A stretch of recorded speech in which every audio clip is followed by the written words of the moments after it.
In terms of tackling security, there is lack of political will. Beyond the headlines, who are the sponsors of insecurity in this country? from breaking news to everyday conversations, this is where Nigeria's conversations begin. We track the issues shaping Nigeria and the world today. The world is talking, and we're listening. This is Trends on LJE News.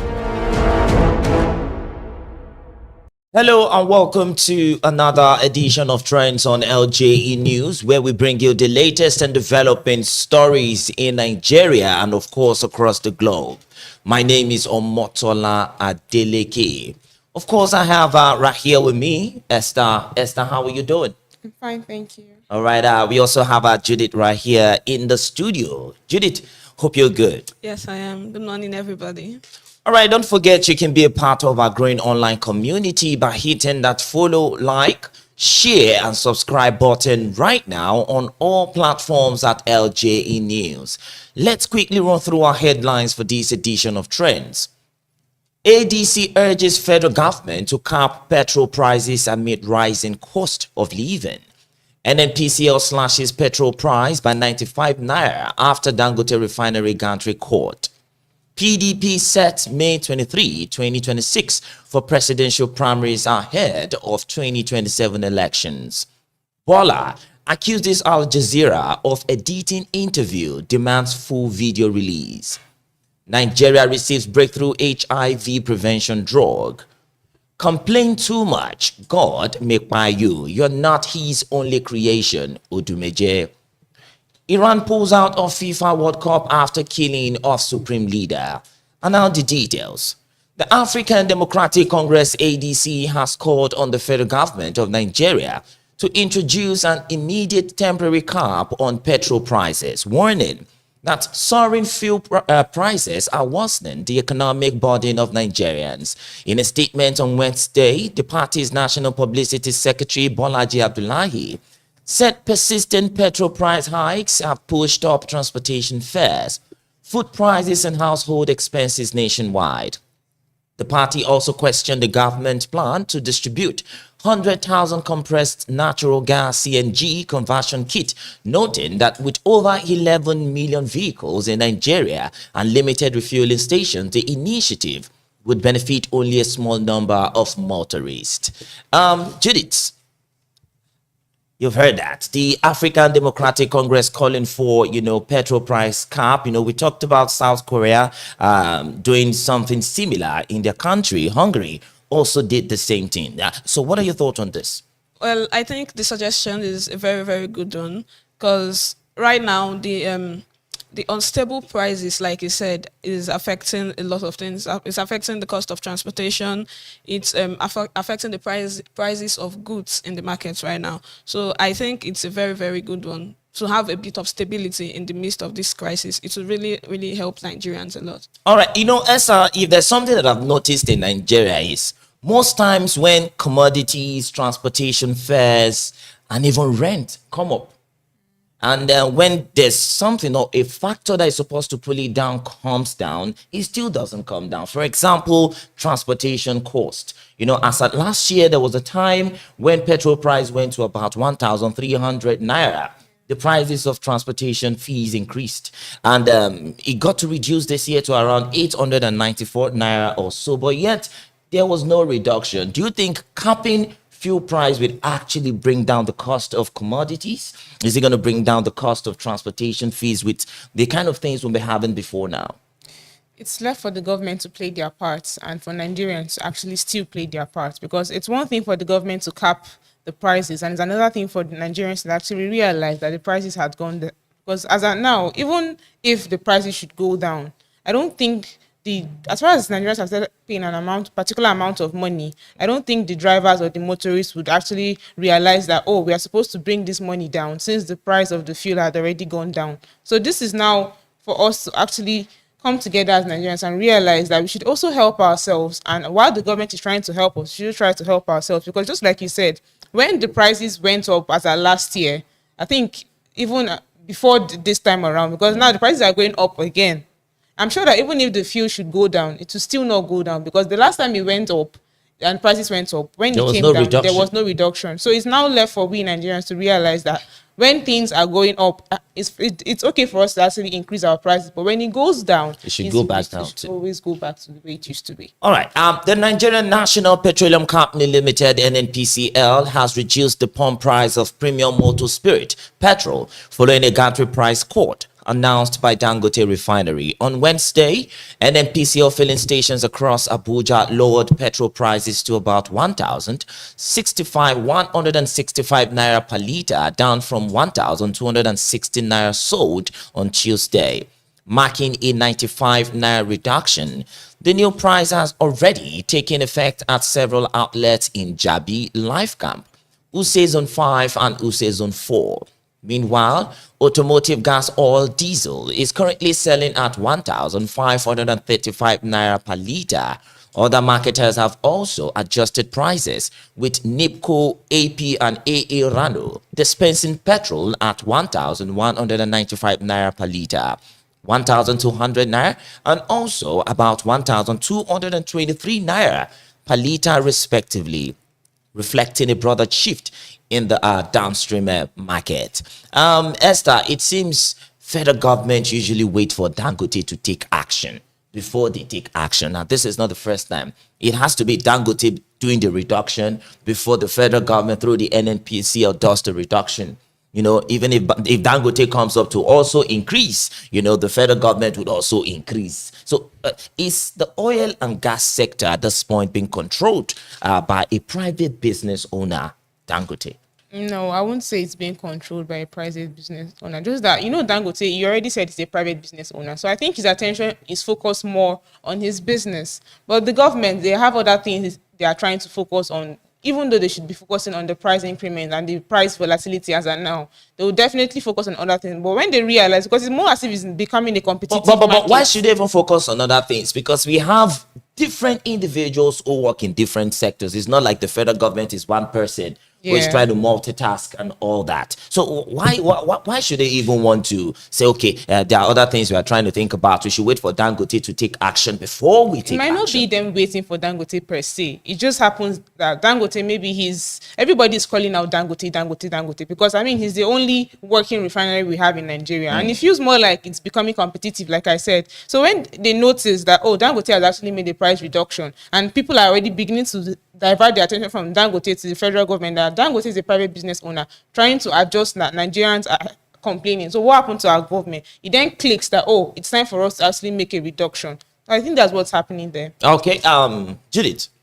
Well, I think I would agree with you on this one. It feels like the Dangote is now the one making decisions in the petroleum field, because we saw him raise his gantry price, then the NNPCL, the federal government through the NNPCL raised theirs, and now he's reduced his, and now they are reducing his too. It really feels like he's now the one controlling this. I mean, the petrol industry, or petrol, is something that Nigerians need. A lot of Nigerians need this, and the industry is very competitive, because I will not see somebody else selling petrol for 100 naira and another person selling for 500 naira, and I'll go to the person selling for 500 naira. I mean, that would be a waste of money. So it feels like they are realizing that, okay, when Dangote reduces his price, it means that more people are going to patronize him and not them. So they are now reducing their own prices too. So they would also have customers. So, you know, if they have a problem with price regulation and all that, why don't you even make Dangote perhaps the head of NNPCL and let him just control things, and let's know that, yes, he's the one in control? He's a private business owner. He cannot control his own business and now control the federal government petrol distance. So you don't think if he's appointed as, for example, the NNPCL GCEO, you don't think he's going to perform optimally? That would mean he's now the only refinery in the country. That would mean like he's now the one in charge. So he's going to still focus on profits. You know why I'm asking? Gets to regulate everything. It now gets to be the one, whatever price it puts is what we would have to go with, because there's no other option. You know why I asked this question. Now, the federal government refineries are moribund. They are non-functional at this point in time. You know, Dangote was able to build the largest refinery in Africa right now. Don't you think Dangote, for that kind of person who could make that work, you don't think if he's in the position to make our refineries work, he's going to make it work. He would, or he might. But at the moment, he already has the biggest in, I think, Africa, in the whole of Africa, he already has the biggest. So what I think is that the government should actually put in efforts at this time to make the other refineries to start working again. I think there are about 4 others or 3 others that are at the moment are not working. I think what they should focus on at the moment is making those ones begin to work again, so we can begin to refine more petrol, more fuel for us, and will not have to, and they will not have to depend so much on what Dangote is doing, what he does with his business. When he raises his price, they raise their price. When he puts down his price, they put down their price. I feel like if we have more, would the competition would be more spread, and then they would not have to focus so much on him. Okay, so why do we wait? The thing is this, I keep asking this question and I'm still going to ask again. Why is it impossible for the federal government to make our own refineries work? Because come on, our refineries are not even as big as a Dangote Refinery. In fact, 3 of our refineries, I don't even think they're as big as Dangote Refinery. So why can't they make our own refineries work? The Port Harcourt Refinery, the Kaduna Warri Refinery, and the rest of them. Why is it being difficult for them? It's not a problem of making it work. It's a problem of maintaining it. The government, it feels more like they have a problem with maintaining whatever they bring to limelight, because over time, they've actually, there was a time it was working and then it collapsed. It's about maintaining. The maintenance is the problem for them. They feel more like if they put in so much, they would rather have imported fuel than having to deal with. I mean, as of now, they removed the subsidy. So even if they're importing the fuel, it doesn't have any impact on them. So why would they have to put their efforts into maintaining a refinery when everybody can just import fuel and it's none of their business? But talking about maintaining the refineries, now, if the federal government is unable, to manage these refineries and maintain them and all that, why don't you privatize it?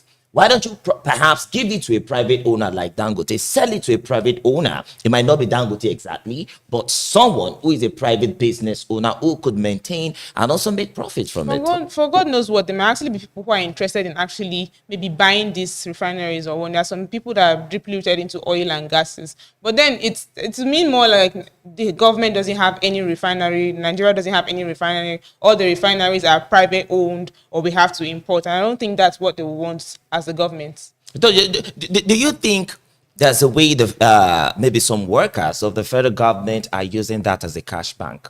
The non-functional refineries. I don't think so. Because people are being paid salaries for not doing anything, working in refineries that are not working. Yes. At the moment, billions have been spent for the maintenance of those refineries. And they are not working. They're not working. Why exactly are they doing that? Paying people for something that is not working when you can invest that money in making it work? I feel like letting private owners or private individuals to own those refineries would make the petroleum industry complete. This would take it completely out of the hands of the government. The governments would have no say in it anymore, and they'll have to have a say in petrol in the country. So they perhaps could still have a say, in price regulation. Of course, they are the government. But at this point, we are saying that there is no such thing as price regulation in the country, and the petroleum industry that was previously regulated is no longer regulated at this time. So when they completely hands off and sell the refineries that are owned by them to private individuals, that would mean they would have to completely hands off from everything in the oil and gas industry, and that would mean the prices will now be dependent on what the owners decide and not on them. But don't you think that will create a level of competition? Someone cannot just raise their petrol price because there are other people who might want to bring it to an affordable rate. It would bring competition, but how about when they all unanimously agree to now raise the prices higher than what Nigerians can afford? But what is the work of the NNPCL, the Nigerian Midstream and Downstream Petroleum Regulatory Authority? Is Dangote now NDPRA? No, he's not. He's not NMDPRA. But they are there not as regulators. They cannot exactly regulate the price. They cannot state how much petrol should be sold, but they are there as governing bodies to to regulate how much profit you can put. There is a limit to what profit or what price the petrol sellers can sell their petrol at the moment. There are prices that they cannot exceed, and the NMDPRA would have to step in and tell them, okay, look, what you're doing is now moving out of the contracts you signed with us. All right. The National Executive Committee, NEC, of the People's Democratic Party, PDP, has released its timetable for the 2027 general elections, fixing May 23, 2026 for the party's presidential primaries. The decision was announced on Wednesday during the party's 106th NEC meeting held in Abuja.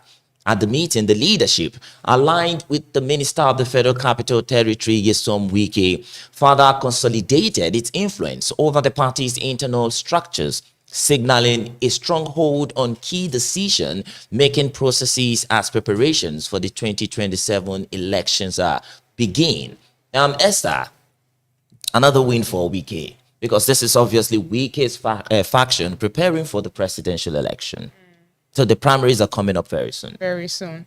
I don't know. It's really sad that irrespective of all the fights going on in the PDP, it's still left in the hands of FCT Minister Wike, who is obviously supporting the APC to decide. Because definitely the primaries are coming up. It means it's whoever he decides that, oh, okay, this is, because I don't even think they even still have internal body meetings to come together and say, because it feels more like the PDP divided into two different factions as of now. So and they've all been having their different and separate meetings. Exactly. So right now, since it's Mr. Nyesom, the FCC minister, that means he's the one bringing out whoever is going to come out for the primaries. And that's going to be funny, because if it's left for him to decide, it feels more like the primaries is not, I don't think the primaries is going to be fair. It's still going to be him deciding who is going to win, which means it's still going to be him appointing who is going to come out to compete for the PDP. And how is this person going to win when definitely it's going to be the person versus the current ruling party, APC, and then it's BK supporting you? It feels more like a failed mission already. All right, it feels more like a failed mission. Judith. Honestly, I have to agree, because at the moment, I think out of the 36 states in the country, I think it's only one or two states that still has PDP as their governors, and two of them. Okay, two states at the moment out of 36, and we can see that the party is obviously divided. This faction, and obviously this faction would have its own candidates, and this faction would have its own candidates. So right now, they have too many internal issues. I honestly have to say. So you're thinking 2027, there's nothing for the People's Democratic Party? I mean, they could decide to do it like they did in the FCT area council elections, where the APC has majority and then only one local government, and they will just dash one. Yes. I mean, Wike is claiming to be a member of the PDP, so he might decide to, okay, please just give us something. Let it be like, let's just give them something. Let it be that they are not losing entirely. Tinubu is still the boss. Exactly. His boss. Everybody's boss, basically. All right. Daniel Bwala, special advisor to President Bola Ahmed Tinubu on policy communication, has accused Al Jazeera of editing his interview and inserting external footage that allegedly misrepresented the conversation. Bwala made the claim on Tuesday during an online discussion with media personality Ifedayo Olarinde, popularly known as Daddy Freeze, in a conversation streamed on Facebook. According to him, the version posted online lasted about 49 minutes, while the full interview ran for approximately 1 hour and 19 minutes, meaning about 20 minutes were removed.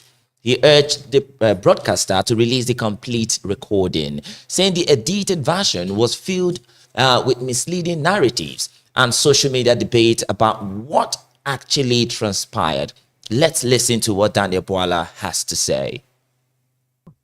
I have never come across any interview that was conducted after which the TV house or individual or host will go back, take the interview, doctor it, import extraneous video that were never part of that interview, and publish it and tell the world that that is what happened. So this is what I mean by that. All right, we've heard from Daniel Bwala. Let me Esther, this is not the first time Daniel Bwala is explaining. He has explained on Twitter. He has explained on practically almost all social media platforms. So is this a situation of he go explain tire? Honestly, I mean, Al Jazeera has been there for God. It's been there since the 90s. They didn't have having or conducting interview yesterday. So coming out to say that they altered your interview, at the end of the day, the interview, even if they altered and they still posted what you said. Ali, we thank God he did not say it was AI generated. So even if they allegedly altered the video, the 49 minutes he claimed they posted is still part of the things you said. So why do you have a problem of, I don't know if they actually did it or not, but at the end of the day, what they posted is still your interview. So why are you coming out to say they should post the full video? They are misrepresenting you. You said what you said. So Did you said. listen to the interview? No, I didn't. You didn't listen to I the didn't interview? listen to the full video of the interview. Did you listen to at least a part of the interview? I listened to the full thing. What were your thoughts on that particular interview? When I was watching it, I had mixed feelings. So it was a mixture of shame and then and sadness at the same time. Because you were sad for Wala, or you were sad for the AP? For us as Nigerians. Because imagine the kind of person that is supposed to be a spokesperson. That man is supposed to be a spokesperson for the APC. These are the people that are leading us as Nigerians. They are very intellectual people in Nigeria. They are very intellectual Nigerians that live in Nigeria. And we have this kind of people in power, people that go on air to deny, like absolutely deny things they said. And the interviewer presented evidence. He presented dates, the actual dates and everything. And while I was watching it, I watched the main interview, and then on Arise too, I saw the people on Arise even inserted the clips, the actual clips of where he said those things that he denied, and he still comes out to deny it. I mean, the 20 minutes he's looking for, is he like, he's not trying to say his favorite was out of context. He's trying to say they're taking it out of context. I still had to listen to this particular video that was just played. It's not like he's trying to deny that he said those things exactly. He's saying they altered it, that they didn't tell him that they were going to bring his old videos. The same old videos that you actually, these were facts actually, you said them. Now, Daniel Bwala, before now, was almost like an activist. He spoke against the Tinubu government. He has spoken against successive governments in the past. He's been in the media industry for a while now. He has spoken a lot of things. And now, we know some of them. When they come up on board as government agents, they start changing mouth and they start, According to him, he said, himself, he said about 70% of the people that are currently working for the APC government were people that used to criticize the APC government. So he said it himself. So like, we have someone like Reno or Mokri exactly, too. we have Bottom Tijani, we have Daniel, and so many others. So honestly, me personally, I admire the president, not for what he's doing in the country, please, but as a person, I have to say he's a very smart man. Just speak your enemy. He's feeding you back your words. The things you said, you were so against this. So you're imagining Tinubu sitting down like this and smiling. They don't catch you today. Yes, actually, I think he's a very smart man. All right, Nigeria has taken a major step in the fight against HIV and AIDS with the arrival of a new long-acting injectable drug designed to prevent infection. The National AIDS, Viral Hepatitis and STIs Control Program, NASCP, under the Federal Ministry of Health and Social Welfare, confirmed that the first shipment of lenacapavir for pre-exposure prophylaxis, pre-EP, arrived in the country on March 10, 2026. Health officials say the drug, administered as a long-acting injection, is expected to strengthen Nigerians' HIV prevention effort by providing a more convenient option for individuals at risk of the infection. The development marks a significant milestone in expanding access to advanced HIV prevention tools. So, do you think to a certain level, Judith, this might sound funny, does this mean that the level of premarital sex and fornication would increase and, Well, the thing is, that if this drug is what it says it's going to do. The thing is, I've seen news of these drugs. The most people that talk about it don't put the actual cost. This drug is not expensive. It's not cheap. Yeah. How many people can afford to get this drug? So, premarital sex has always been something that happens, and I think it would actually continue to happen. Even with the how many people can afford it? Esther, there are actually controversies that are connected to lenacapavir. Now these are some of the controversies that this drug is just here to come and shorten the lifespan of people. That Bill Gates has a connection with the drug and Africans. With some of this, controversial Claims. and. So what are your thoughts on this? When COVID vaccines came to, we remember people were skeptical Of about taking it. them, yeah. The plan is to reduce the population of Nigeria. The plan is to decapitate or give some, Well, for starters, nobody has actually come out to say that this is what it is. It's just Nigerians and their fear of the unknown and all of that. For God knows what. I mean, it might actually be a form of help because over time, HIV doesn't really have an accurate cure. Like this is what will just help. It's just maybe give you a lifespan to actually keep staying healthy for a while and all of that. So if this drug is actually here to do those things they say it would do, I'm not saying anybody should go and contact HIV and try it too. But I mean, anybody that has it's tried, a prevention drug anyways. Yeah, Once you anybody take that it, has you're tried. 99% sure that you will not contract HIV Anybody in a that- year. If you take it twice in a year, you're sure. If you take the injection twice in a year, you're 99% sure that HIV will not come close to you. We still have people saying if a drug like this can be here, then there could be a cure somewhere, or perhaps some of these scientists outside the country are just hoarding the cure. You think Over it's like time, that? there has been no cure for it. But I mean, if they are bringing preventive measures, it's almost like a cure. So either ways, it still works.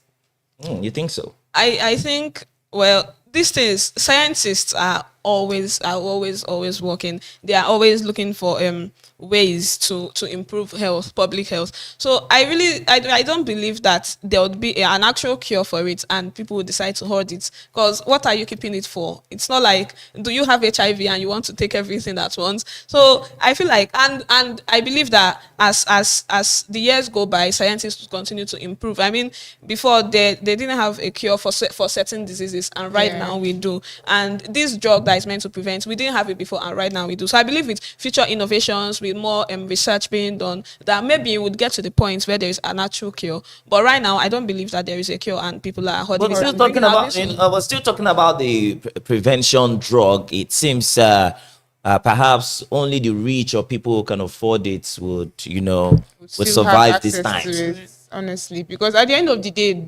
medications like this come out very expensive. Yeah. And But I still believe with time they might actually come down. It's like phones too. it will come new down phones depending come- on how many people get it, the patronage. If the patronage is poor, then it will come down. But imagine if Do you think the patronage of something that will prevent HIV will be poor?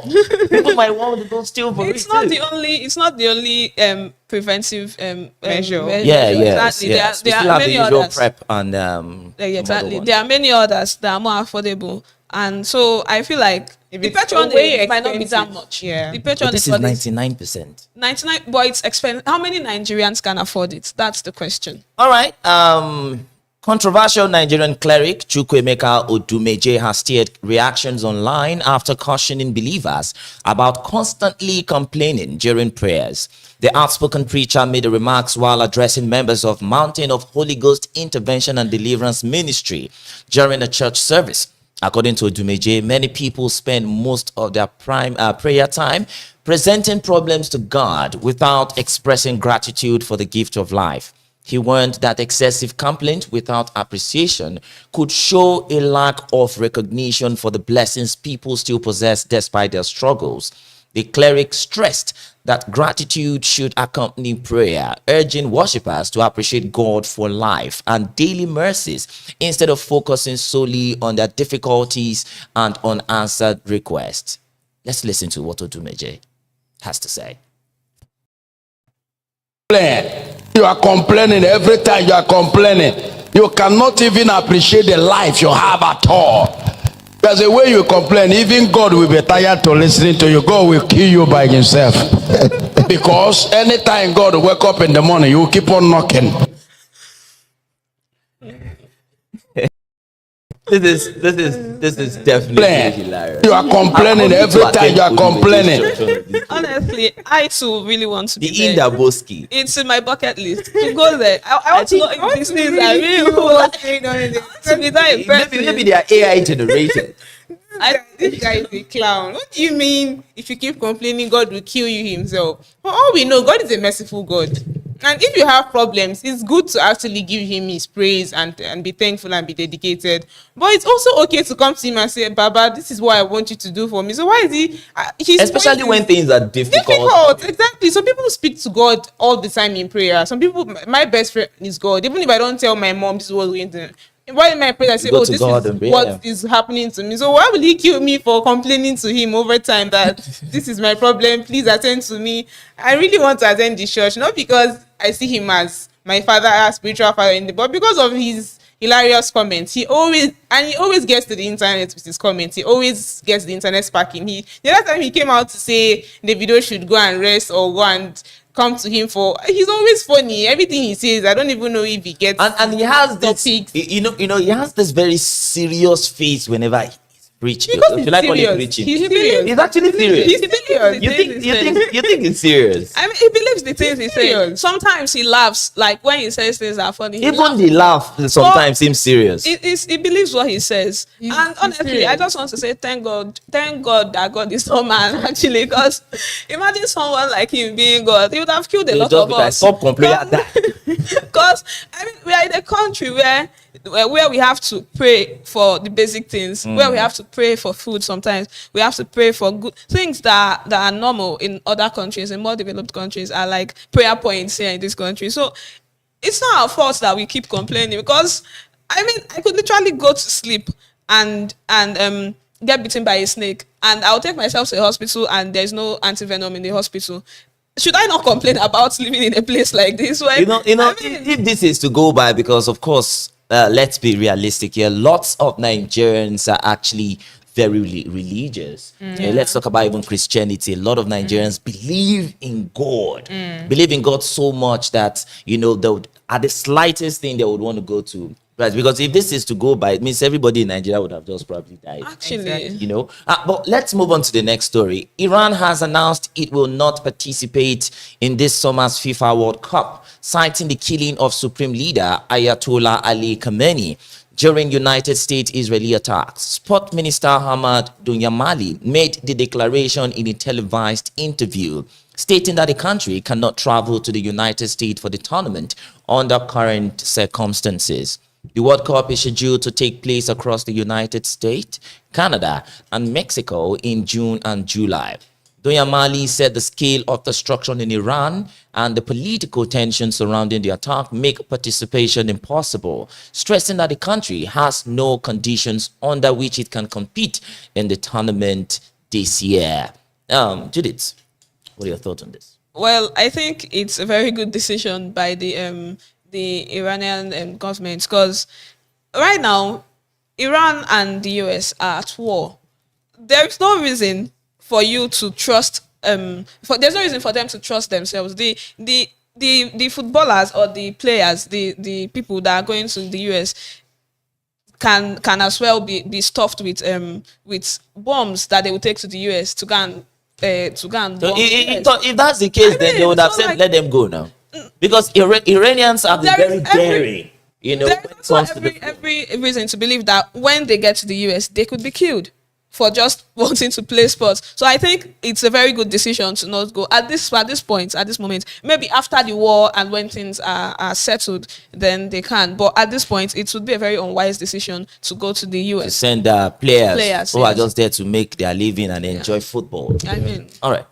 I totally agree, honestly. It's a very wise decision, because it's more like submitting yourself to it's more like, I feel like it's baits, you know, okay, just go, let's see if they're going to attack and all of that. And those are humans. You can't use human lives to play games and all of that. You're actually fighting this person. There's a war going on, exchanging missiles and killings. And then there's a game that's supposed to take your citizens to there. Then it's more like putting goats in the lions den. Okay, just go. Definitely, it's an unwise. But decision you know, to go but there. there's a belief that football is a game of unity. You know, when two people are quarreling and they're watching And they're just football, supposed to meet there is and a play goal football and it and doesn't happy become- and everything. you know, so you don't think it can happen in this No, case. You know, this it is can beyond actually bring football peace. bringing unison. This is beyond. If football could actually unite them, then there are other. I mean, there are so many other things that could unite them.